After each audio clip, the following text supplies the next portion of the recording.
Welcome to noob इन्फॉर्मा।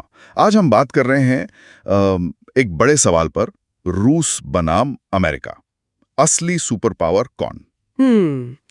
एक तरफ है अमेरिका, दुनिया की सबसे बड़ी इकोनॉमी, मिलिट्री पावर।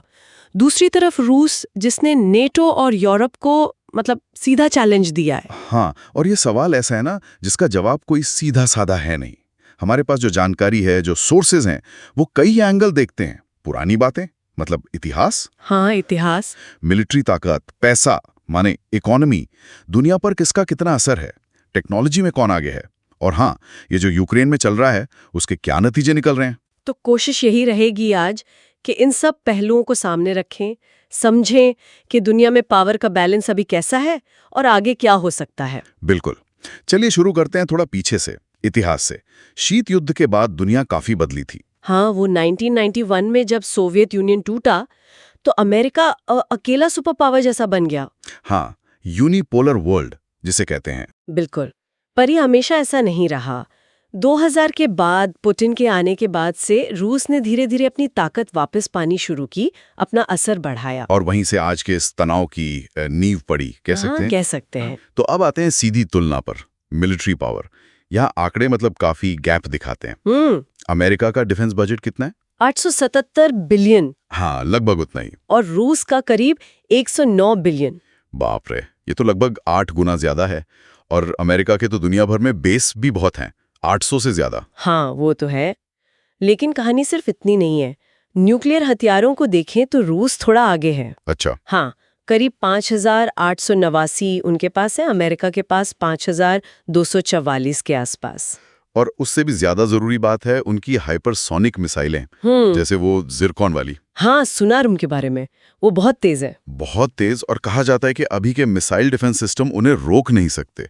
तो ये एक बड़ा रणनीतिक हथियार बन जाता है उनके लिए। तो ये सिर्फ पैसों का या गिनती का खेल नहीं है। एक तरफ अमेरिका की टेक्नोलॉजी और ग्लोबल पहुंच है, बिल्कुल, और दूसरी तरफ रूस के पास ये खास किस्म के बहुत ताकतवर हथियार हैं। हाँ। अच्छा, अब आते हैं इकोनॉमी पर। यहां तो अमेरिका बहुत आगे लगता है, 27 ट्रिलियन डॉलर की जीडीपी। रूस की तो 2.2 ट्रिलियन के करीब है। हाँ, फर्क तो बहुत बड़ा है। डॉलर का दबदबा है पूरी दुनिया में, फिर उनकी टेक कंपनियां हैं, एप्पल, गूगल, ये सब इनोवेशन में वो बहुत आगे हैं। और रूस की इकोनॉमी ज्यादातर एनर्जी पर टिकी है।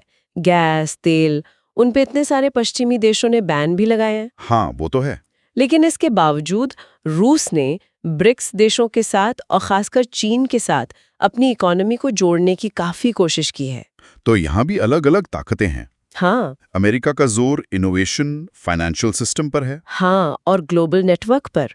जबकि रूस की ताकत उसके नेचुरल रिसोर्स और जो वो नए इकोनॉमिक ग्रुप्स बना रहा है उसमें है। ठीक है।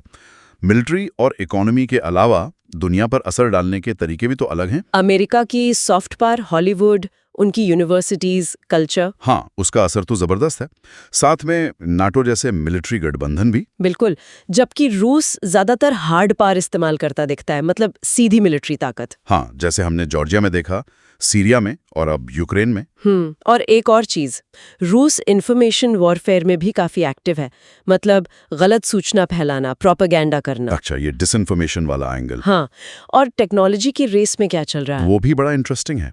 अमेरिका पब्लिक एआई में आगे है, जैसे चैट जीपीटी वगैरह। एडवांस्ड मिलिट्री टेक भी उनके पास है। हाँ, रूस का फोकस ज्यादा मिलिट्री एआई पर लगता है, जैसे वो एआई वाले ड्रोन्स या साइबर अटैक की क्षमताएं। और इसमें वो चीन के साथ मिलकर भी काम कर रहा है। तो इसका असर सीधा लड़ाई के मैदान पर और पावर बैलेंस पर पड़ेगा। बिल्कुल। और फिर आता है यूक्रेन युद्ध। इसने तो जैसे सब कुछ बदल कर रख दिया है ना? हाँ, इसने तो सीधा सीधा अमेरिका और नेटो को चैलेंज किया है रूस ने। और दुनिया में नए ग्रुप्स बनते दिख रहे हैं। बिल्कुल। जैसे रूस, चीन, ईरान का करीब आना। तो अब ये सवाल उठ रहा है कि क्या एक नया कोल्ड वॉर शुरू हो रहा है, या दुनिया मल्टीपोलर बन रही है, मतलब कई सारे पावर सेंटर होंगे। इस सबके बीच भारत कहाँ है? इंडिया का क्या स्टैंड है? देखिए, भारत की पॉलिसी काफी बैलेंस्ड लगती है।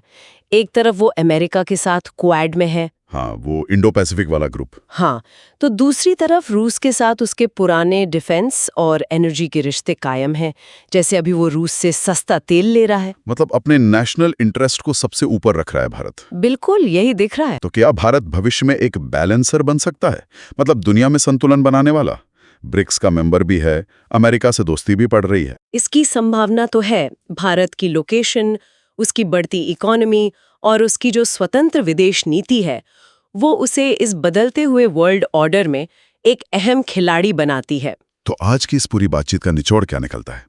अमेरिका के पास पैसा है, टेक्नोलॉजी है, ग्लोबल नेटवर्क है। हाँ, और रूस के पास रिसोर्स है, खतरनाक मिलिट्री ताकत है और दुनिया के सिस्टम को बदलने का एक इरादा या महत्वाकांक्षा है। ज्यादातर एक्सपर्ट्स यही मान रहे हैं कि दुनिया अब एक ध्रुवीय नहीं रही, मल्टीपोलर हो रही है। हाँ, ये तो साफ दिख रहा है। तो यहाँ एक सोचने वाली बात ये आती है कि शायद आगे चलकर सुपर पावर कौन है, ये सिर्फ मिलिट्री या इकोनॉमी से तय नहीं होगा। शायद इस बात से तय होगा कि कौन सा देश आने वाले अनिश्चित समय में इस बदलते माहौल में सबसे स्मार्ट तरीके से अपनी ताकत का इस्तेमाल करता है और खुद को ढाल पाता है। बिल्कुल, ये एक अहम सवाल है जिस पर सोचते रहना चाहिए। हाँ, थैंक यू।